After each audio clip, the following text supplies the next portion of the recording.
Good morning, Hemshech Ayin Beis, Volume 3. We are on page 1398.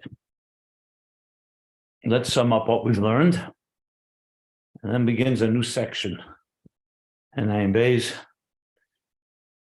So we learned yesterday, there's the conclusion of this last piece that I said comes from the beauty Azeir of the Tzemach Tzedek, and that is what he calls the difference between the hidden chsadim, which is a higher level of starting from Yesod Abba and Yesod Ima, that conceals the midas, that's Eitz HaChaim, the tree of life, and a lower level of chsadim megulim, that's lower than the chest, that's above the chest, and lower than the chest is the revealed midas as they begin to emerge as independent feelings that are not just subsumed or submerged within the mind, and that's Eitz Hadas. And that's the kavanah. It should come out begilish. So even though when it comes out in a revealed way, there's a unique sachetzenim, a possibility like we see with the Eitz Hadas, it could be, once it doesn't have that bittul, like he says, the first level is the bittul to the makif. The makif means everything's equalized. So when you're completely absorbed by a higher presence, there's no room for any wavering. Once you become and feel somewhat tangibly feelings, emotions, Eitz Hadas, so there's also a possibility for you to, like Adam and Chava, that they transgressed. And as Hashem asked them, Ayeka, where are you? They created a form of dissonance. But nevertheless, that's the kavanah. It should come out begili in the words that he used here, that the kavanah is, I'm just using, that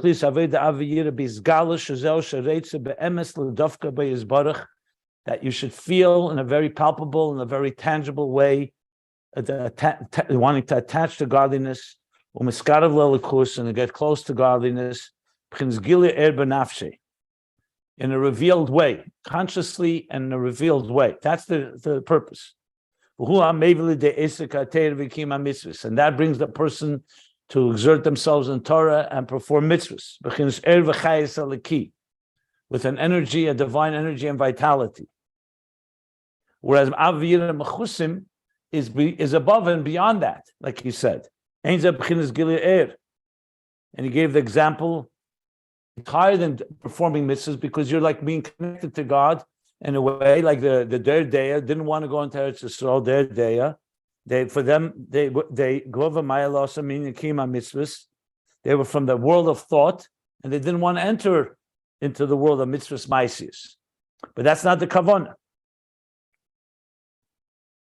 And the kavanah is aviyira shein tachlis hakdusha, that there's the ultimate holiness is to bring the aviyira in a manifest and revealed way. But yet, we also, like he said, shneiim. We need both, because to keep it honest and truthful, we have to remain connected to the higher level of bittul, the bittul to the makiv. That's why you need to have the Eitz HaChaim afterwards.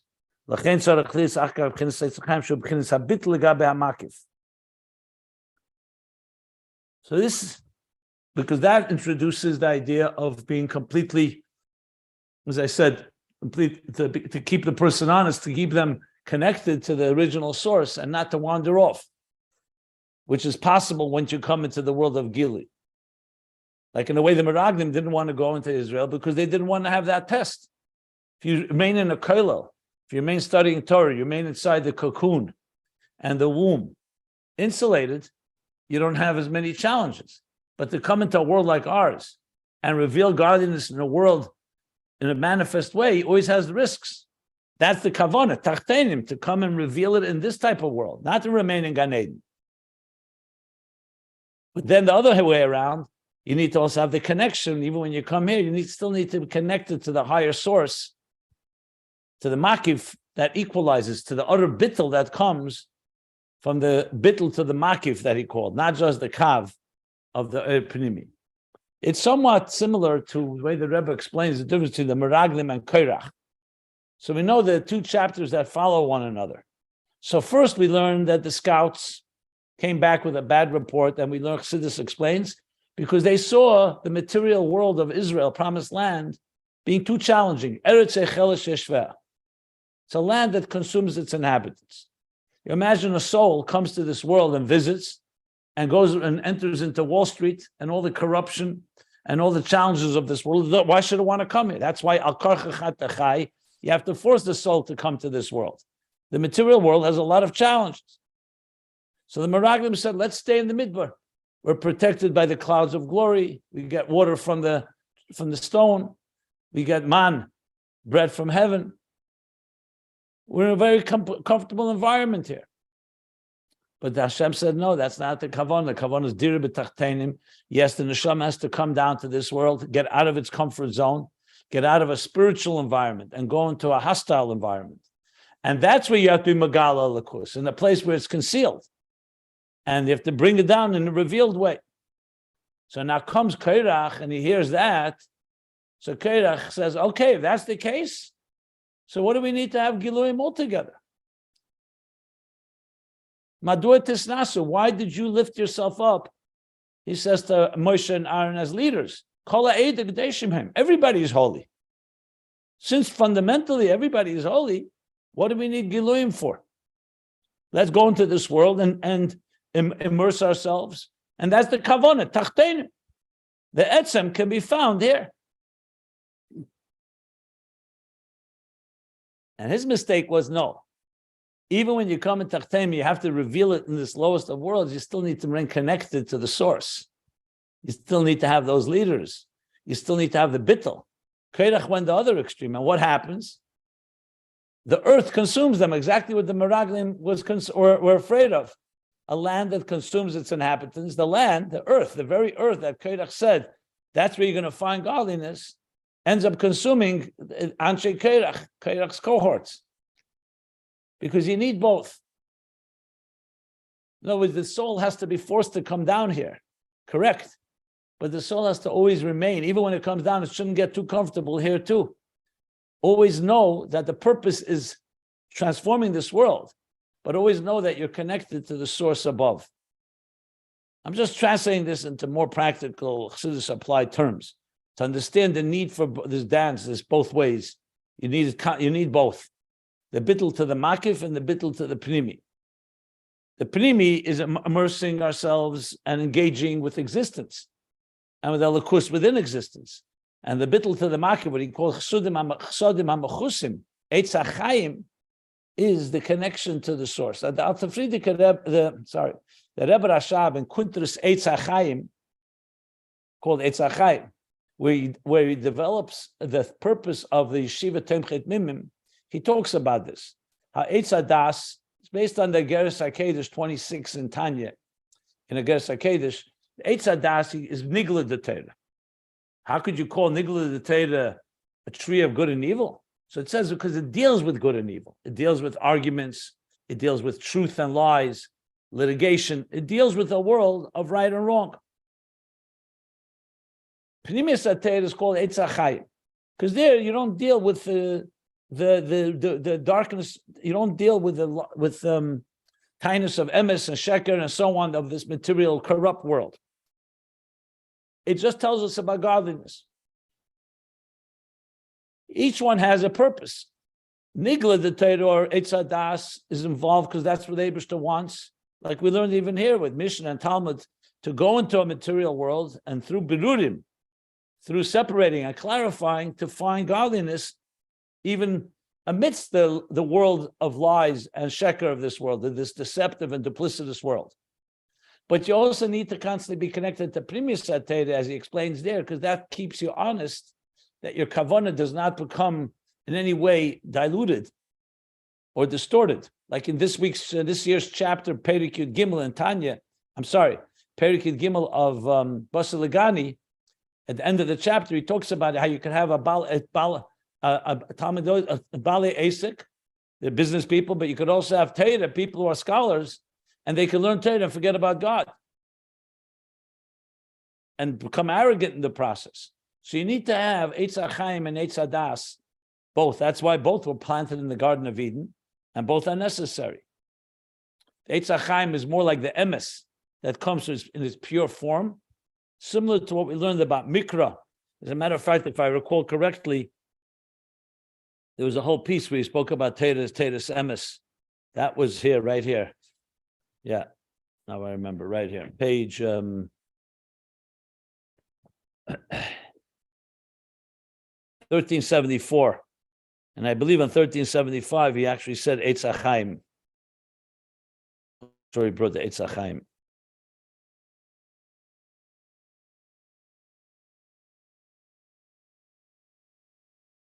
So that's that clarity. Yeah, MS this for sure. MS here.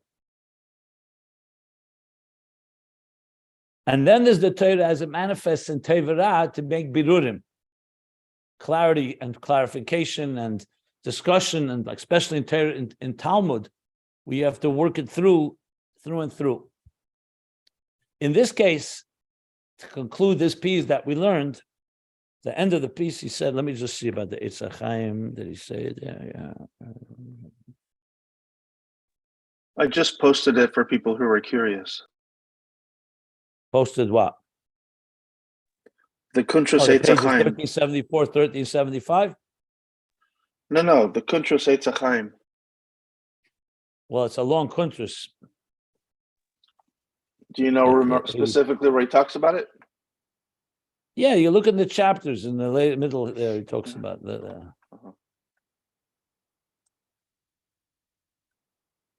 I have to look inside to see exactly which chapters.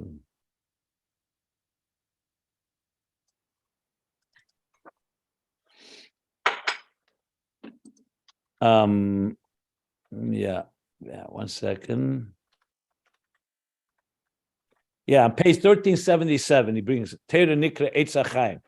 Nikra Teira Eitz HaChaim, Eitz Chaim, Hishem Betaruvas Kla. Yeah. So the final piece in this paragraph was, so Nimtza, that even though the concealed Chesed and Gvura, which is the bittul to the Makif, is higher than the revealed, the revealed Chesed and Gvura has the quality, the value, the virtue of revelation. And the same thing with Bria and Yetzirah. In Yetzirah is the beginning of Eitz Hadas, and Bria is Eitz HaChaim still, which is a state of concealment.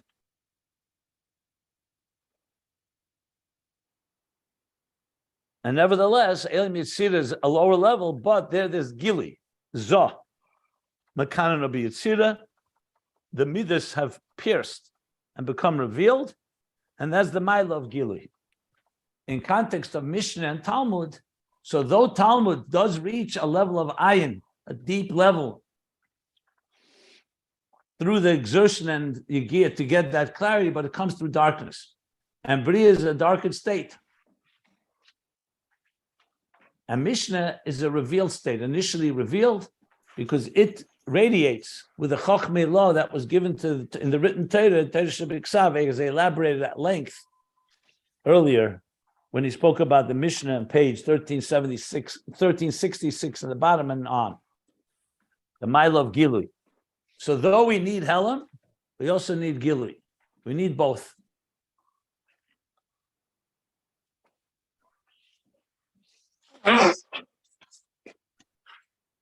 And that's the balance here of the two. And with this, he concludes, and just to refer you back to where he concludes, on page 1386, the Rebbe Rashab said, Al Pi Akdama Zo Yuvin Gimel Anyanim, the Era Makabel in Torah. Ona is Talmud, Bria, Evan Toiv, the luminous stone is Yetzirah, the Mishnah, and the third is Era Ria Ba'ayin, the vision of the eye, which much earlier he said was on 1364, he said was Mikra, I believe. That they correspond. You know, he actually never said it's Mikra, but clearly there he says that Mikra is Ba'asiyah. So now we finished the second part, which began on page 1388. The Rebbe Rashab began, Evan Toiv is Mishnah, Malchus the Yetzirah Mishnah. On 1386, he spoke about Talmud is the Levana. And now there's an introduction to the next section. He says, Uma'ata, we're now going to learn about the third example for Eira Makabel, and that's the vision of the eye. And this is the beginning now, a whole new section. As a matter of fact, if you look in the footnote below, the publisher points out, says like this, that when you look at the actual manuscript of the Rebbe Rashab here, you can see that starting from this paragraph, his writing changed. What changed? That the lines are not as tightly close to each other. They're more wider apart as compared to previously.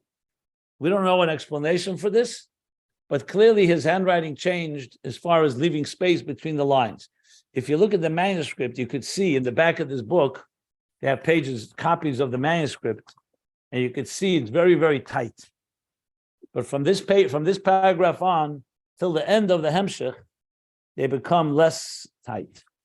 If you look on page, if you want to see the manuscript, what page it's on, the back of the book, before the index, yeah. If you look, it's new pages, so you have to find the pages, yeah. Page Nun in the back, you'll see the handwriting.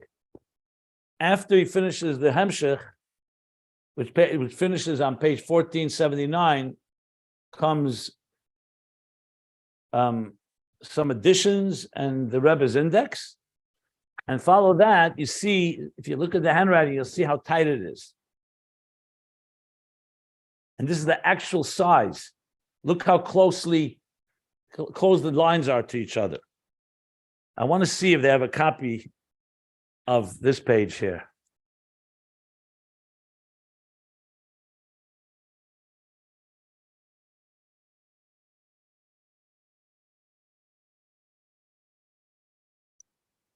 Let me see if they have one.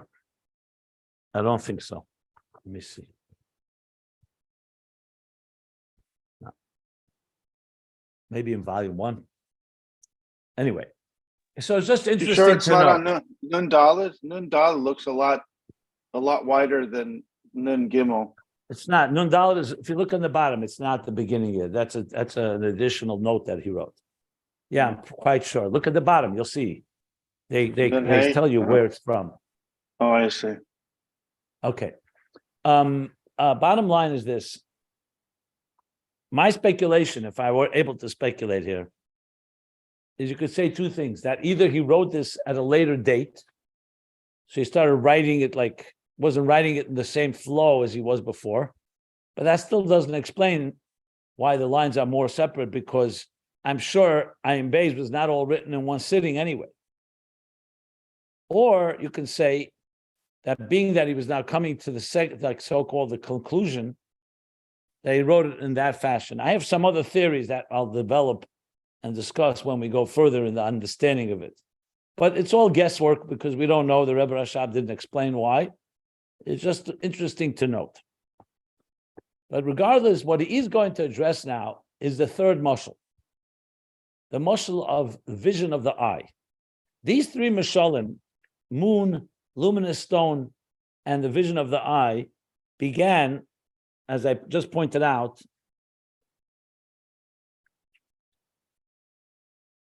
back on page 1352.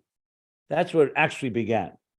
And there, if you look at it, interestingly, it didn't begin with the moon and the luminous stone. He started with Eir Hariyah. After page 1350, where the Rebbe Rashab begins the second manner of how we interface between divine and God and existence through Torah from the top down, that was on page 1350. So first he explained Ner Mitzvah v'Torah and the process, and he said, "V'nidali levayed ha'inyan." To explain the inyan of how Torah does this, he said, "Nidali," which means the Rebbe Rashab saying that appears to me the nidali appears to me the way to explain it is with be'inyan Eir Hariyah, I'm reading from the first line on page 1352, the paragraph on page 1352. So he starts with vision, and that indeed is going to be the ongoing theme for the rest of Hemshech Ayin Beis till the end, or at least till the end that we have. So he starts with Erariya, and then from there, he moves and compares vision of the eye to moonlight and to the luminous stone, Even Tov, a shining stone. So really, Erariya is the really central point. Now, I pointed out a number of times that this is based on a mimer from the Alter Rebbe, which is called on the prayer that we say in Nishmas in Shabbos, every Shabbos. Ve'nenu me'ires, that our eyes will shine, ke'er hashemesh v'yareach, like the light of the sun and the moon. And the Alter Rebbe is concerned. What does that mean? What means our eyes will shine like the light of the sun and the moon? And he explains that there are three levels in vision. One is the eyes as they are right now, which means we cannot see without the siyua, as he put it, without the support of some light. If you were in a purely dark room, no matter how much there's a power of vision in your eye, you can't see. You either need sunlight, or as he called it, candlelight. I mean, moonlight also works, but it focuses on sunlight and candlelight. But once you have that light, you're seeing with your eyes. You're not seeing with that light. Because on the other hand, moonlight and a luminous stone are not seeing entities. They're not fundamentally visionaries. The moon doesn't see. The moon shines with a reflection of the sun, and therefore it's a luminary, but it's not an eye. An eye has, on one hand, doesn't have the quality of the moon that it shines on its, well, not on its own. We'll talk about that in a moment. But it shines. The moon doesn't need anything else except the sun for it to shine. And once the sun has been received by the moon shines with its own light, as we learned. The two different approaches of how. Is it the sunlight as it's traveling through the moon like a mirror, or is it actually moonlight that needs the sunlight to be a catalyst? When it comes to luminous stone, he said, also it absorbs and assumes light, and it could glow in the dark. Eyes don't glow in the dark. They need siyua. That's vision as we have it today. Then there'll be a stage where the eyes will be like the sun or the moon, meaning they themselves will shine. And then there's a stage where the eyes will be beyond all of that, even a higher level. Will be la'asud lavi when Mashiach comes, and the eyes will see godliness itself. That's the mimer of the Alter Rebbe, very briefly. It may be worthwhile to read parts of it when we go as we move along. The Mittler Rebbe has two maimarim where he takes the Alter Rebbe's mimer and develops it further. And the Mittler Rebbe is the one that connects it to Bri, Yitzir, Asiyah, that these three stages, it compares it to the moon, the luminous stone, and the moon are Bri, Yitzir, Asiyah. That's what he said back on page 1350. That's just 1352. And then he moved on page 1350. Sorry. Move on. It's 1364. He said, Isa B'Ksavim, and that's the mimer of the Mittler Rebbe, that these three, the moon, the luminous stone, and vision, are connected. B'Ksavim Begimel El Mizbiyah. Bria Tzir Aseh, the moon is Bria, is an example for Bria. Boirach Cheshach, like we learned, like the Talmud, it illuminates the dark, but it's a state of darkness because Bria is darkness. The luminous stone is not has assumed light, so it's like Mishnah, Yitzira Yetzer Eir.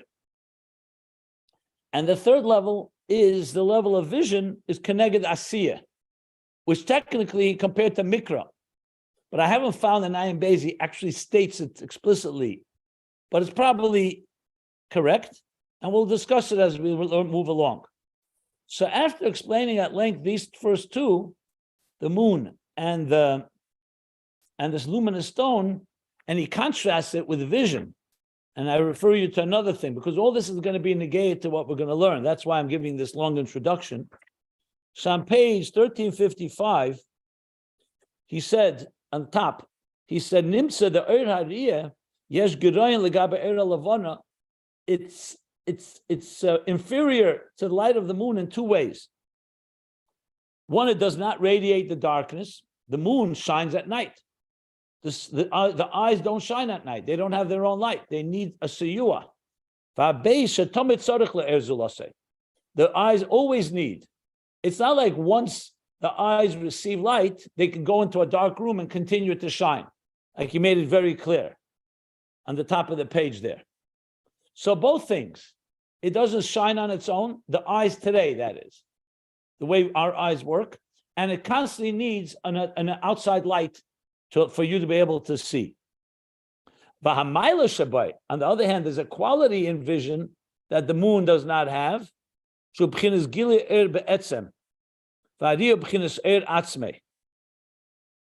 the Riyah itself, once the eye sees, it itself sees things. It's not seeing it through the eyes of someone else, or it only needs light to get it to see. But it itself is a seeing entity. And as we're going to learn, that we're not for the limitations of this material world, the eyes actually have the power to see even without any light in the Etzem HaNefesh, as the Alter Rebbe explains in his original Maimer.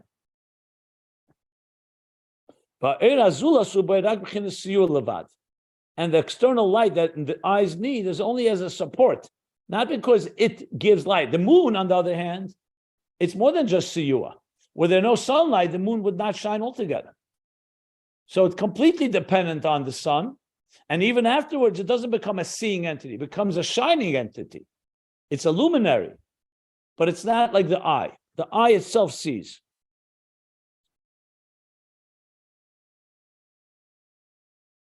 But he says, to see something else, the eye needs a siyua, support.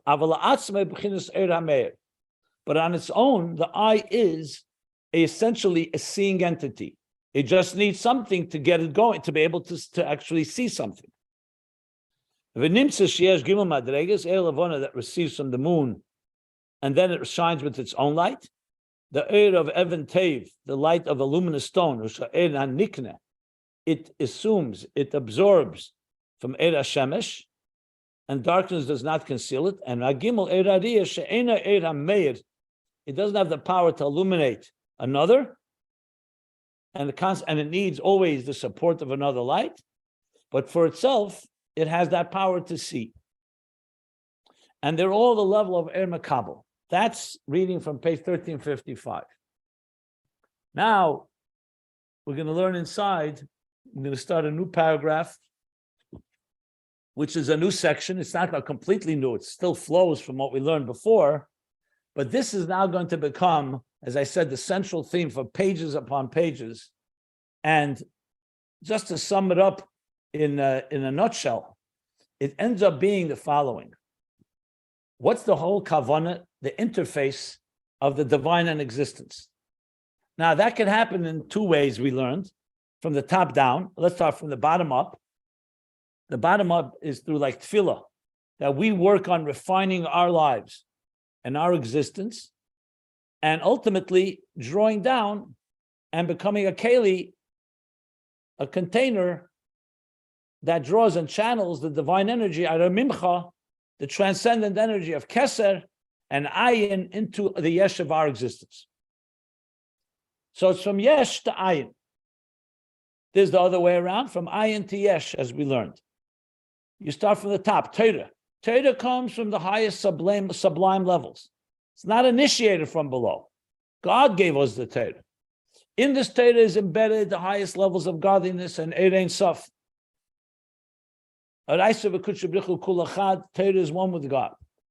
That comes down, down, down, as the Alter Rebbe explains. Nasa v'yarda, travels downward all the way to us down below, and manifests in Mikra, Mishnah, Talmud, to the point that we can understand God's wisdom and God's will, and we struggle with it, and we study it, and we delve into it, and analyze it, and we internalize it.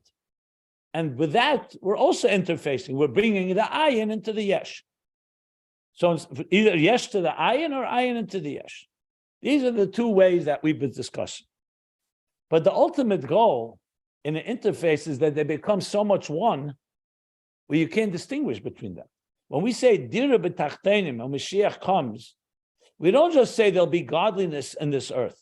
We'll say the world itself will be so saturated and permeated with godliness that it will exude elokus in a revealed way. The Kved Avaya will be revealed on Ro called Basar Yachdav. Basar itself, as the Rebbe emphasizes, not just the eyes of the mind, Einei Seichel, and not just Einei Basar, the eyes of the flesh, but the flesh itself will perceive godliness just like we today perceive with our eyes physicality. So, in the language of Chassidus, this is the relationship between Zah and Malchus, the Mashpia and the Makabel, the sun and the moon. The sun is a Mashpia, like Torah, and the Makabel is the Neshamis, or the person who's receiving it, Malchus. You want them both to join together. The Mashpia should be Mamshech into the Makabel, and the Makabel should receive from the Mashpia. And here too, there's Mamayel Lamata, Mamata Lamayel. Two ways of Yichud, two ways of them unifying. But we learn that Malchus is actually rooted even higher than the Mashpia and Zah. That ultimately, even though Malchus, like the moon, doesn't have any light of its own, and that's why it needs the sun to reflect the sun, but then we learned as Malchus elevates, first it becomes equal to the sun, and then it surpasses it because it's rooted, Eishes Chayil Ateres Baila, B'hoya Eira Levana, and the Levana will be even greater. We learned earlier about the moon. Even the concealment will reach higher than the power of revelation, to the point of the Helam Atzmi.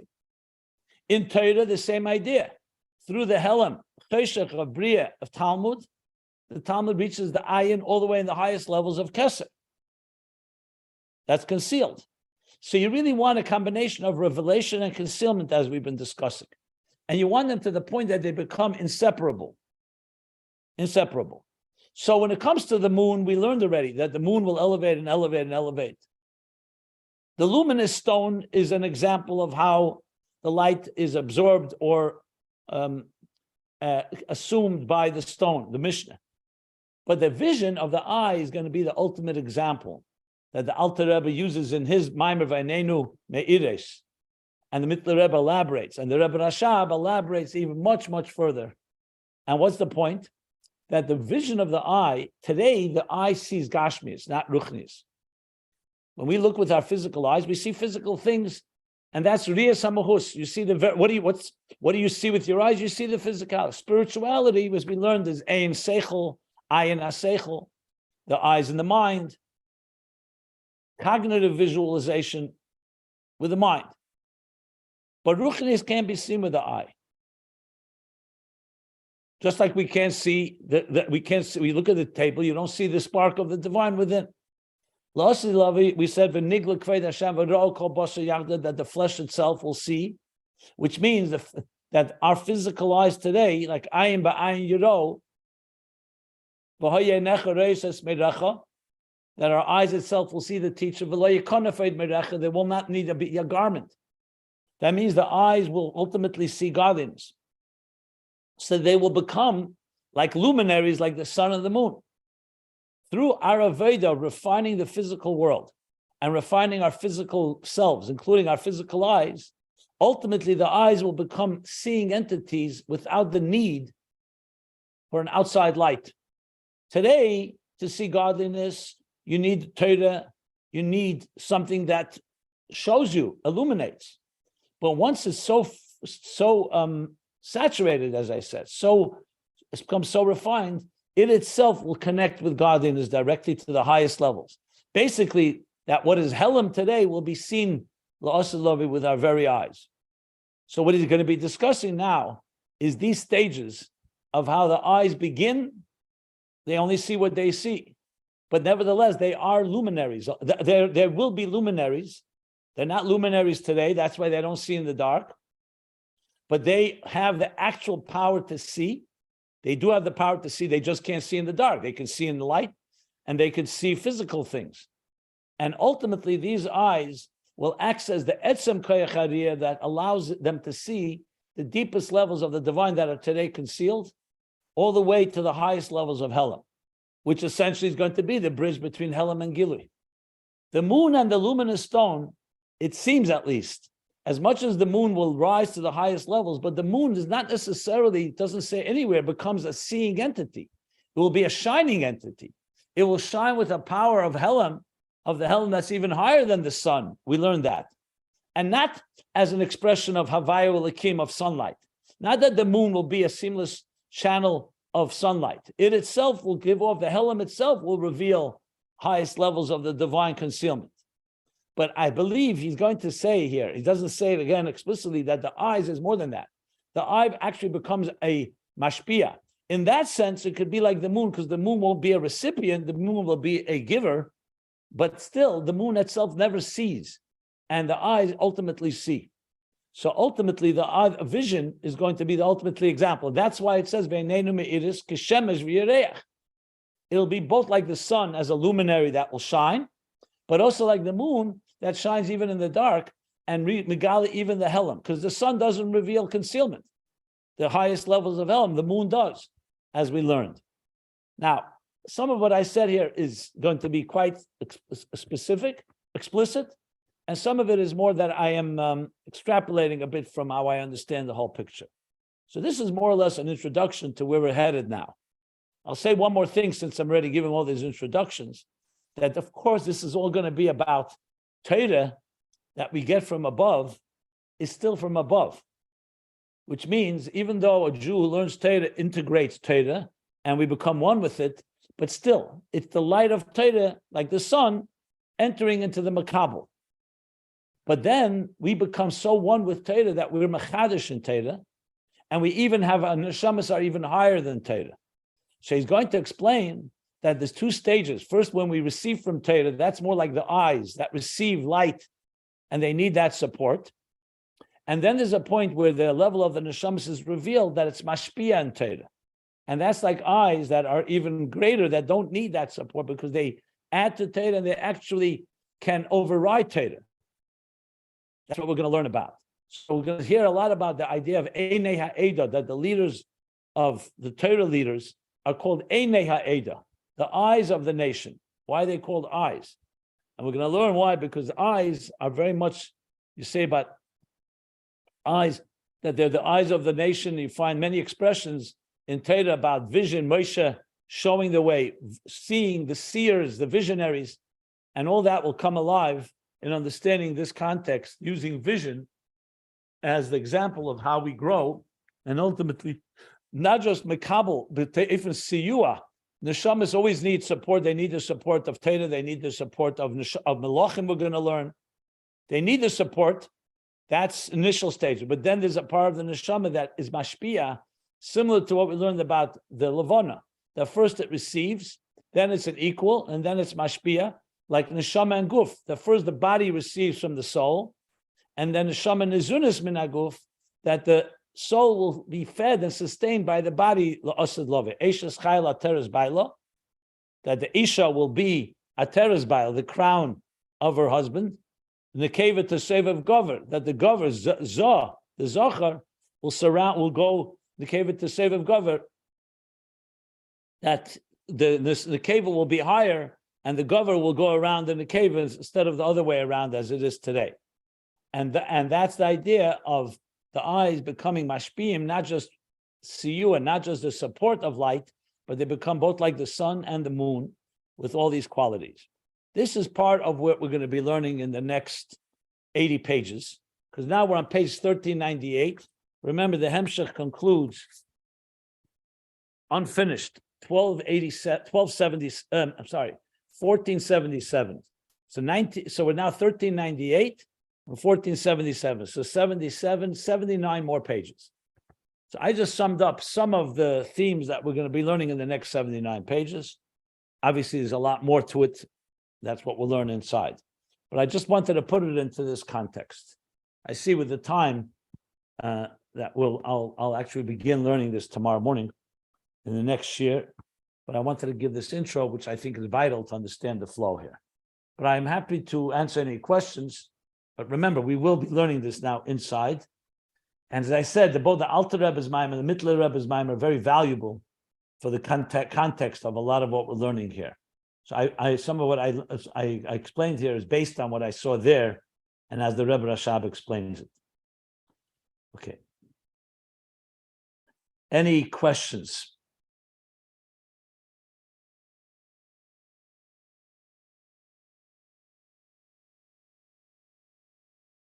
Okay, I hope I didn't lose you in this whole elaborate intro.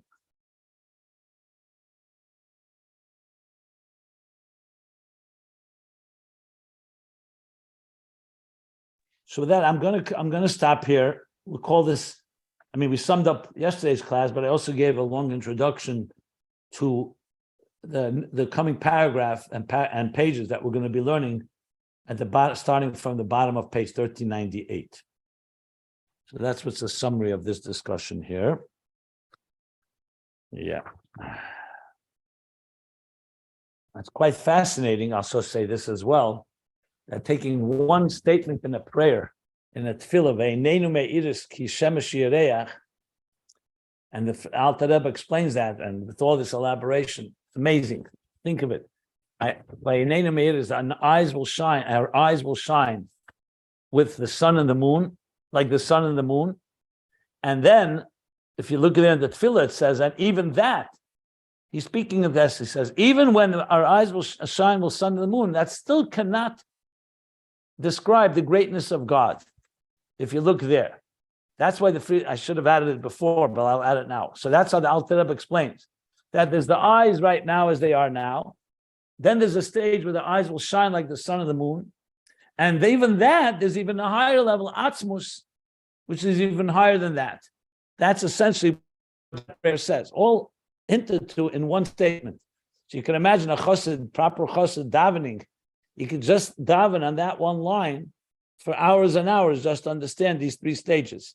Vision today, the vision of seeing like the sun and the moon, and that which was even beyond that, which is the source and creator of the eyes, which is the etzem, that's even beyond that level of the eyes seeing like the sun and the moon. That's the Alter Rebbe's main chiddush in that maimer. Quite mind-blowing, frankly.